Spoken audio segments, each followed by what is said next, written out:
पहले की वीडियो में आप लोगों ने वेब डायग्राम पर आधारित प्रश्नों को देखा और आपने ये पाया होगा कि उसको पढ़ना कितना आसान है, समझना कितना आसान है और याद करना कितना आसान है। जितना आसान इसका पढ़ना, समझना, याद करना है, उससे भी आसान इसका नंबर लेना है। तो आप लोग सारे लोग जो नंबर पाना चाहते हैं, अच्छे नंबर लाना चाहते हैं, वह रैंक में आना चाहते हैं, वह इस वीडियो को अवश्य देखें और पूरा देखें।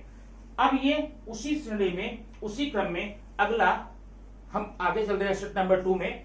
ये फिगर नंबर 1 है, ये फिगर नंबर 2 है, डायग्राम नंबर 1, डायग्राम नंबर 2।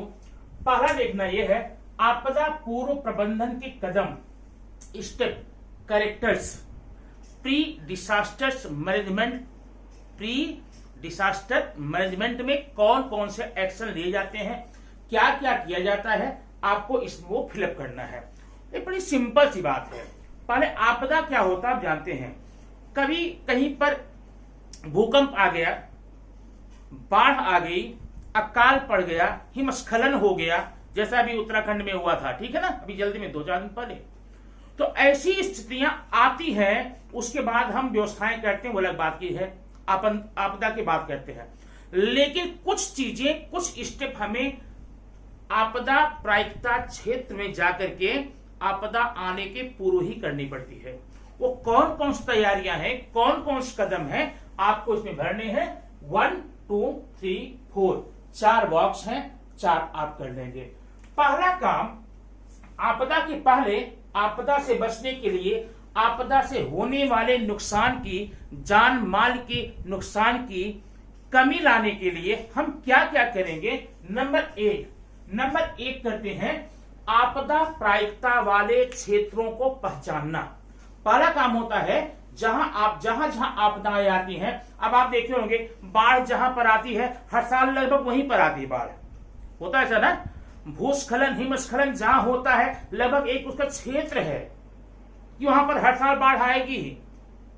तो ऐसे क्षेत्रों को चिन्हित करना जहां पर आपदा आने की प्रायिकता होती है, जैसे बाढ़ आने की, अकाल पड़ने की और भूस्खलन होने की, हिमस्खलन होने की, बांध टूटने की, ऐसी बातें जहां होती हैं, पहला काम है उसको चिन्हित करना।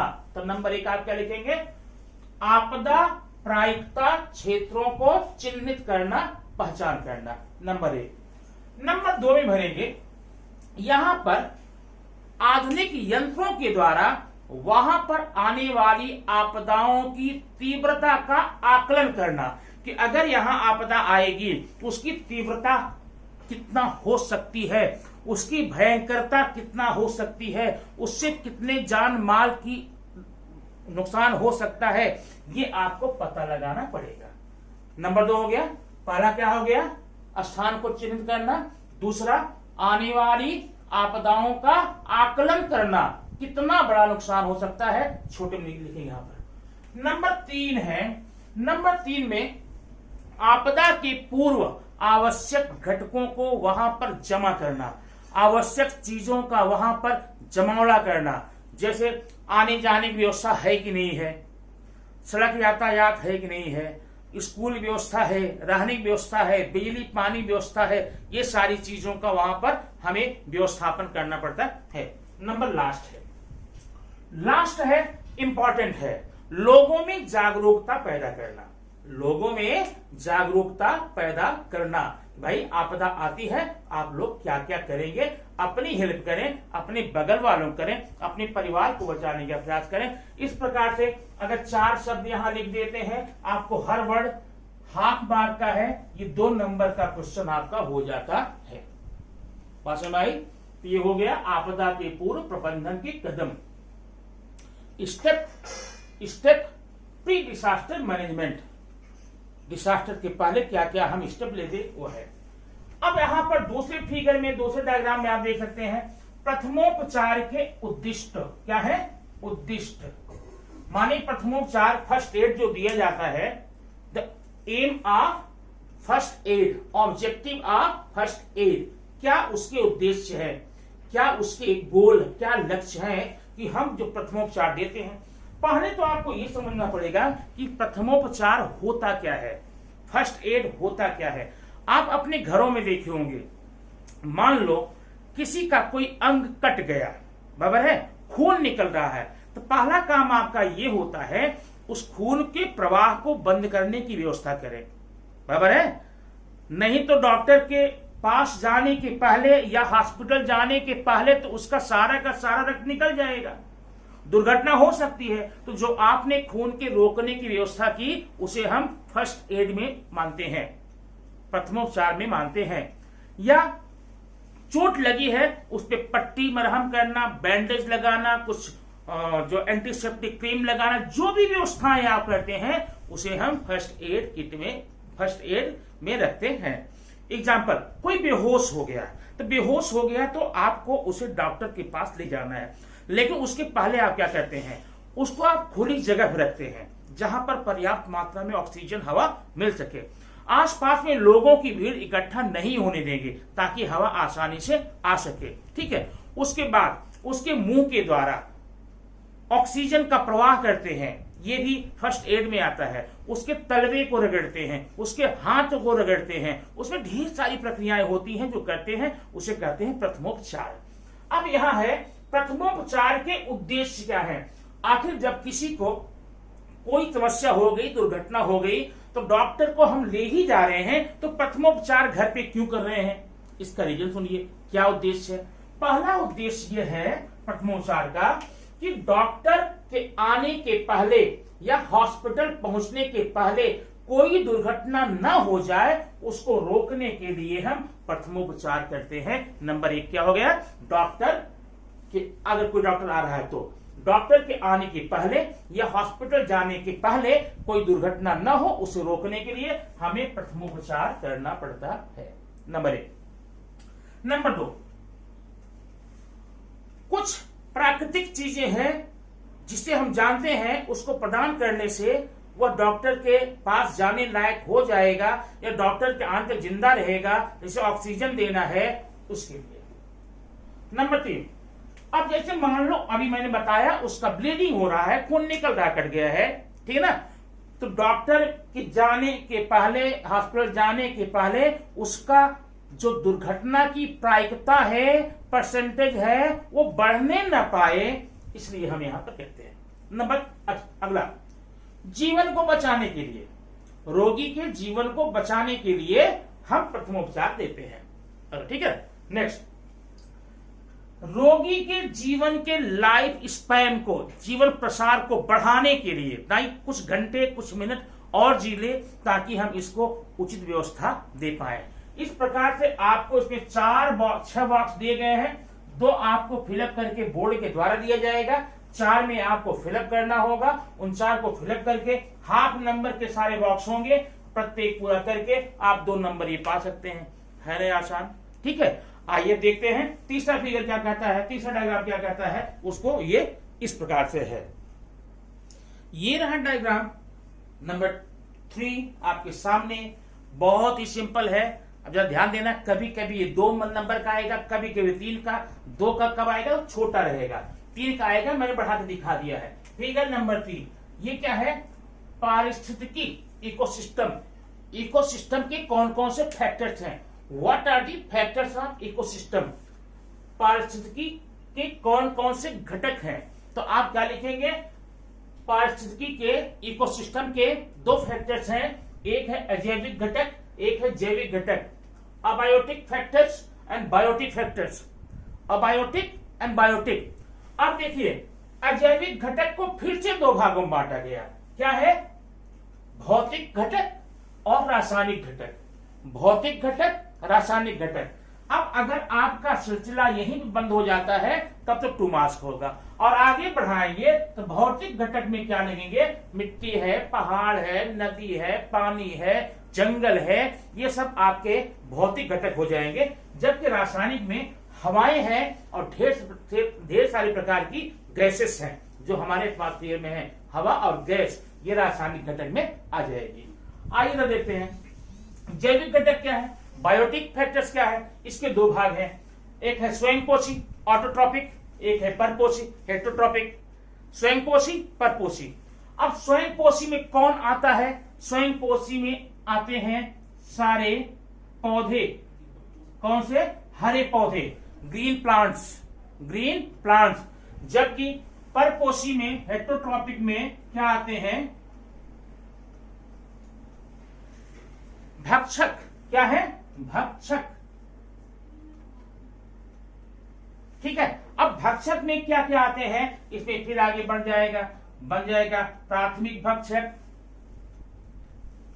द्वितीयक भक्षक, तृतीयक भक्षक, सर्वोच्च भक्षक और बाद में अपघटक। याद रखना, यहाँ पर 3 बॉक्स बना के आप बना सकते हैं। प्राथमिक भक्षक में क्या आएंगे? सारे शाकाहारी आएंगे।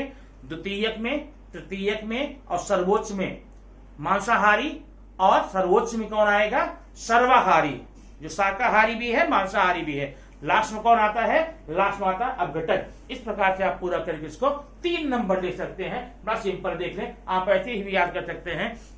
हमारा पर्यावरण है, ये 2 प्रकार के घटकों से मिलकर बना है। एक है अजैविक घटक और एक है जैविक घटक। अजैविक घटकों को फिर से 2 भागों, अजैविक घटक क्या होता है? जो निर्जीव होते हैं। अजैविक घटकों को फिर से 2 भागों में बांटा गया है, भौतिक अजैविक घटक और रासायनिक अजैविक घटक। भौतिक में क्या आता है? मिट्टी है, नदी है, वन है, पहाड़ है, पर्वत है, मरुस्थल है, रेगिस्तान है, जितनी भी चीजें होती है भौतिक में आ जाती हैं। और रासायनिक क्या आता है? रासायनिक में जितनी भी गैसेस हैं एटमॉस्फेयर में, वो और हवा, ये रासायनिक में आ जाएगा। जबकि अगर हम जैविक में जाएंगे, बायोटिक में जाएंगे, इसके 2 भाग हो गए, एक स्वयंपोषी, एक परपोषी, ऑटोट्रॉपिक एंड हेटेरोट्रॉपिक। स्वयंपोषी क्या है? जो अपना भोजन स्वयं बना पाते। कौन आता है? पौधे। कौन से पौधे? हरे पौधे। ध्यान रखना, पौधे 2 होते हैं। हरे पौधे होते हैं जिनमें हरित लवक होता है, और एक पौधे वो भी होते हैं जिनमें हरित लवक नहीं होता है। वो पौधे होने के बाद भी परपोषी होते हैं, क्योंकि अपना भोजन स्वयं नहीं बना पाते हैं। उसमें प्रकाश संश्लेषण या कहते हो फोटोसिंथेसिस की प्रोसेस नहीं होती है, इसलिए वो परपोषी होते हैं। जैसे जितने फंगस होते हैं, फफूंद होते हैं, वो सब होते हैं। और स्वयं परपोषी में क्या होते हैं? भक्षक। क्या है? भक्षक, जो भक्षण करते हैं। ठीक है ना? तो भक्षक में कौन आ गए? प्राथमिक, द्वितीयक, तृतीयक, सर्वोच्च और अपघटक। प्राथमिक में क्या आते हैं? शाकाहारी। प्राथमिक में शाकाहारी, फिर द्वितीयक हो गए, तृतीयक, अपघटक हो गए। ये पूरा करके आप 3 नंबर ले सकते हैं। ये फिगर आपका रहा। तीसरा फिगर आप दिखाते हैं क्या है, आप आगे देखते जाइए। ये आपके सामने आपका चौथा फिगर है। इसमें आप करना क्या है, ये जो सूक्ष्म जीव होते हैं, माइक्रोब्स होते हैं, उसके कौन कौन से यूज होते हैं आपको लिखना होता है। पहले मैं बता देता हूँ कौन कौन से यूज होते हैं, उसके बाद आप इसमें भर सकते हैं 4-5। भरने कितने हैं? देखिए 6 बॉक्सेस हैं। इसमें 2 आपको पहले से फिलअप करके मिलेगा, बाकी 4 भरने होंगे, क्योंकि 2 मार्क्स का है। 2 मार्क्स मतलब आपको 4 बॉक्स भरने, आप मत के। पहला, जो सूक्ष्म जीव होते हैं, देखिए सूक्ष्म जीव आप 9th पढ़ चुके हैं। कुछ हानिकारक होते हैं, कुछ लाभदायक होते हैं, बराबर है। तो यहाँ हमको सूक्ष्म जीव किसका यूज भरना है? जो लाभदायक है, यूजफुल होते हैं। पहला काम, सूक्ष्म जीवों से हम तेल का रिसाव रोक सकते हैं। कहीं कहीं पर अगर ऑयल रस रहा है पाइप में, उसका रिसाव रोक सकते हैं। नंबर 2, सूक्ष्म जीवों से ही हम बड़े बड़े सेवेज को, गटर्स को, जो जल की निकासियां हैं, उसको साफ कर सकते हैं, बराबर है। और सूक्ष्म जीवों से ही सूक्ष्म जीवों द्वारा, हानिकारक सूक्ष्म जीवों द्वारा होने वाले रोगों को हम रोक सकते हैं। अगला, सूक्ष्म जीवों से ही हम सूक्ष्म जीव द्वारा होने वाले प्रदूषण को रोक सकते हैं। हो गया आपका काम। नंबर 1 यहाँ क्या लिखोगे? तेल का रिसाव रोकते हैं। हो गया। गटर को साफ करने में करते हैं, पानी के जो बहाव गटर होते हैं वो साफ करने में। सूक्ष्म जीवों द्वारा उत्पन्न रोगों की रोकथाम के लिए करते हैं। सूक्ष्म जीवों द्वारा उत्पन्न प्रदूषण को रोकने के लिए करते हैं, बराबर है। सूक्ष्म जीवों की वृद्धि को, हानिकारक सूक्ष्म जीवों की वृद्धि को रोकने के लिए करते हैं। हो गया है आपका। इस प्रकार से आप 4 भर करके 2 नंबर में ले सकते हैं। ठीक है। अब अगला क्वेश्चन मैं आप बताऊंगा, एक जो कि आपको घर पे करना है, ढेर सारे करने हैं। चैप्टर आपका है, जानते कौन सा? पता है? ग्रीन एनर्जी, हरित ऊर्जा की ओर। आप देखेंगे उसमें जितने भी ऊर्जा निकालने के, ऊर्जा बनाने के, माने अलग अलग प्रकार की माध्यमों से बिजली बनाने के जो प्रक्रम दिए गए हैं, फिगर के साथ साथ में नीचे वेब डायग्राम दिए गए हैं ऐसे। ठीक है, इस प्रकार से। ये इस प्रकार से होंगे आगे बढ़ते हुए, या कभी कभी एग्जाम आप किताब में दिए गए है, कभी कभी एग्जाम में आपको ये डाउनवर्ड दिए जाएंगे नीचे तरफ में। अब पहले क्या है, कोयला, कोयले, अभी मैं बता रहा हूं थर्मल पावर स्टेशन का, उष्मीय ऊर्जा पर आधारित विद्युत ऊर्जा का जो केंद्र होता है कोयला। कोयले में क्या होती है, कोयले की रासायनिक ऊर्जा, आप देखिए ऊपर सिंपल है, कोयले की रासायनिक ऊर्जा से क्या हो गई, ऊष्मीय ऊर्जा, ठीक है ना, थर्मल एनर्जी। अब उस थर्मल एनर्जी को पाने के बाद में क्या करेंगे, हम पानी को गर्म करेंगे, पानी में वाष्प बनेगी, पानी की वाष्प में गतिज ऊर्जा, रासायनिक ऊर्जा का रूपांतरण ऊष्मीय ऊर्जा में, ऊष्मीय ऊर्जा क्या करती है, वाष्प में गतिज ऊर्जा देती है। ये वाष्प आगे मैं बना दूंगा, आग जाएगी टरबाइन पर, टरबाइन में गतिज ऊर्जा होगी, टरबाइन जाएगा जनित्र में जनरेटर पर, जनरेटर में क्या होता है, जनरेटर यह इस यांत्रिक ऊर्जा को विद्युत ऊर्जा में रूपांतरित करने का काम करता है। देखो जितने भी फिगर है, सिर्फ यहां पर आपका मोस्टली यहां पर आपका चेंज होगा, जो कि जहां से हम ऊर्जा प्राप्त करेंगे। अब परमाणु ऊर्जा में जाएंगे तो यहां पर परमाणु ऊर्जा ले लेंगे, क्या क्या है इसमें, पोलोनियम है, यूरेनियम है, उसमें कौन सी ऊर्जा होती है, नाभिकीय ऊर्जा होती है, बाकी सेम है, बराबर है। अब हम जाएंगे किसमें, जो आपके गैसेस, प्राकृतिक गैसेस होती हैं, प्राकृतिक गैसों को जलाना नहीं पड़ता है, उसको ऑक्सीजन के साथ में ऑक्सीकरण करते हैं, फिर उसके प्रवाह द्वारा चलाते हैं। माने यहां जो प्रवाह पड़ेगा टरबाइन पर, टरबाइन बात सब में सेम होता है, इसकी आकृतियां आप कंफर्म करके देख सकते हैं। उसके बाद ये वेब पर आधारित प्रश्नों की एक श्रृंखला जो थी मैं फिर कर देता हूं।